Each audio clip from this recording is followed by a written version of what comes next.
अस्सलामुअलैकुम। सुबह का आगाज़ अगर सुकून, खामोशी और अपने रब के ज़िक्र के साथ हो तो पूरा दिन अच्छा गुजरता है। मेरी सुबह हमेशा इसी तरह शुरू होती है, कुछ देर अपने रब को याद करना, शुक्राना अदा करना और दिन के लिए एक अच्छी सोच बनाना। ये वक्त मुझे पूरे दिन के लिए एक मुस्बत एनर्जी दे देता है। जिक्र के बाद थोड़ा बाहर का नज़ारा देखना तो बनता है। बाहर हल्की सी ठंडक है, दरख्त के पत्ते हिल रहे हैं और मौसम बिल्कुल परफेक्ट है। ऐसे खूबसूरत मौसम में दिमाग में सबसे पहले क्या आता है? हाँ, बिल्कुल सही समझे, एक गर्म गर्म कड़क चाय का ख्याल। तो बस बिना देर किए हम आ गए किचन में। चाय का पतीला चूल्हे पर रख दिया है। मुझे चाय में अच्छे से उबाल आना बहुत पसंद है।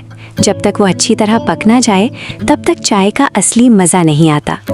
इस उबलती हुई चाय की खुशबू ही पूरे घर को एक फ्रेश वाइब दे देती है। और अब आता है मेरी वीडियो का सबसे तस्कीनदा हिस्सा। चाय को कप में छाना जा रहा है। देखिए इसका रंग और ये गरम धुआं, ये देखकर ही आधी थकन दूर हो जाती है। मेरे लिए तो ये सिर्फ एक ड्रिंक नहीं बल्कि एक अलग ही एहसास है। हमारी परफेक्ट सुबह की चाय बिल्कुल तैयार है। आप लोगों को मेरा ये मिनी व्लॉग कैसा लगा?